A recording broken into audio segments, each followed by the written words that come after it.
pharmaceuticals, and it's a separate category, and we'll be announcing that sometime in the near future, not too distant future. That's under review right now. Are you negotiating with partners currently? What we have is we have a set of tariffs based on what they've been charging us. That's reciprocal, and those tariffs have come in, and every country's called us. That's the beauty of what we do. We put ourselves in the driver's seat. If we would have asked some of these countries, most of these countries, to do us a favor, they would have said no. Now they'll do anything for us. But we have tariffs, they've been set, and it's going to make our country very rich. Are you open to deals with these countries if they're calling you? Well, it depends. If somebody said that we're going to give you something that's so phenomenal, as long as they're giving us something that's good. For instance, with TikTok as an example, we have a situation with TikTok where China will probably say, we'll approve a deal, but will you do something on the tariff? The tariffs give us great power to negotiate. Always have. I've used them very well in the first administration, as you saw, but now we're taking it to a whole new level because it's a worldwide situation. And it's very exciting to see.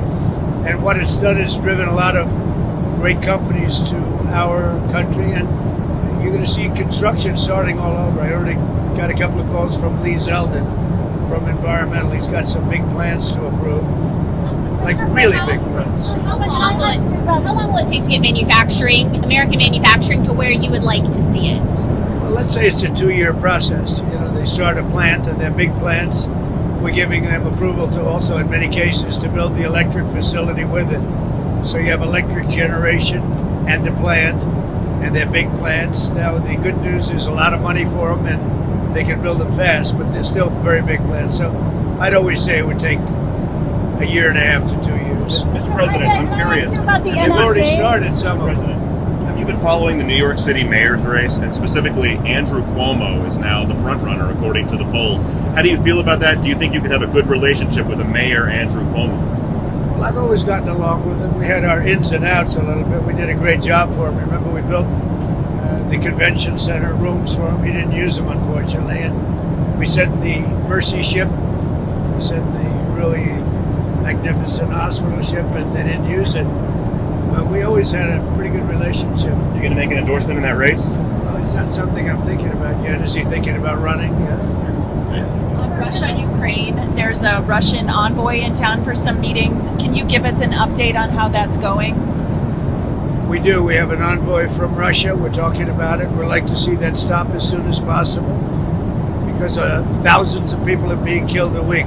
Soldiers, mostly soldiers, and Ukrainian soldiers and Russian soldiers.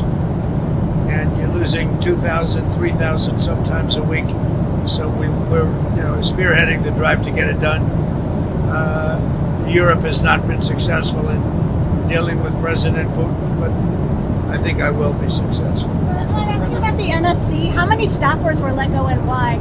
Your National Security Council. How many staffers were let go? There were some. Always we're going to let go of people that we don't like, or people that we don't think can do the job, or people that may have loyalties to somebody else. You'll always have that. So you mentioned Netanyahu recently. Israel has now talked about staying in Gaza, doing long-term occupation. Has anything changed in regard to the U.S. Gaza-Israel plans? I spoke to him today, as a matter of fact. And I think he's going to be coming to our country sometime in the not-too-distant future, maybe next week. And we'll speak about Israel, and we'll speak about what's going on. That's another thing we'd like to get solved. And I think we will get it solved. But I think he very well may be coming next month. Benjamin Netanyahu. Sir, can I follow up on your earlier comment about TikTok? You said that the Chinese might be willing to agree to approve that sale in exchange for tariff relief. Is that something that you floated to them, or you've heard from them, or? No, I'm just using that as an example. Okay. Let's say we had a problem with TikTok, and let's say China wasn't going to approve. We could use tariffs in order to get it approved. You give them something in return. What's the update on the deal negotiations for TikTok? We're very close to a deal with a very good group of people for TikTok. Is it multiple investors? Multiple. And then last minute bids kind of throw things into disarray for you, or do you have your strategy completely locked up on who's going to Which last minute? Which? on acquiring TikTok?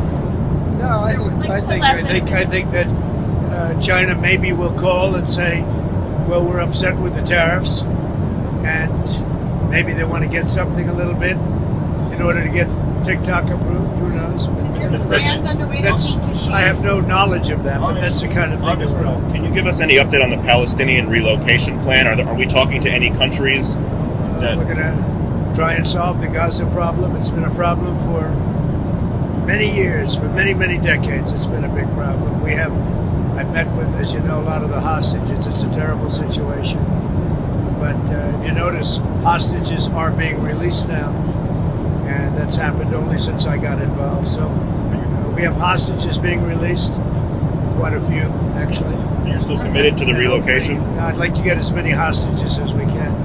And then Gaza is a very, very important thing. It's been under siege for many, many years. And it's a shame. It's a shame. A lot of people die in Gaza. Gaza's been a place we have a lot of people die. A lot of bad things happen in Gaza. We'll see what we can do about it.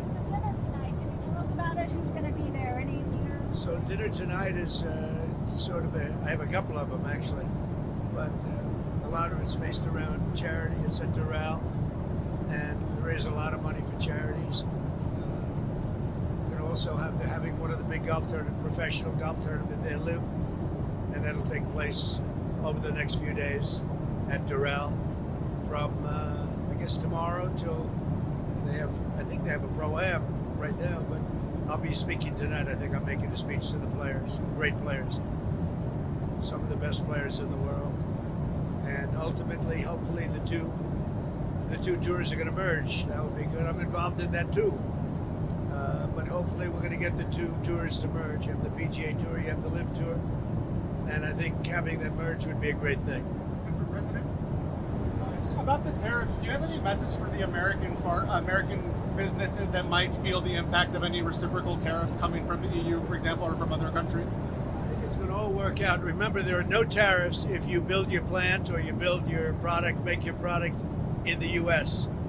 And so a lot of people, there's going to be a transition period because they're going to be building instead of paying tariffs to some other place. But there are no tariffs. If you think there are no tariffs, all you have to do is make your product in the United States. So and a lot of people are doing that. They're moving, like the auto companies. I know I spoke to 2 of the 4 or 5 that are really active, and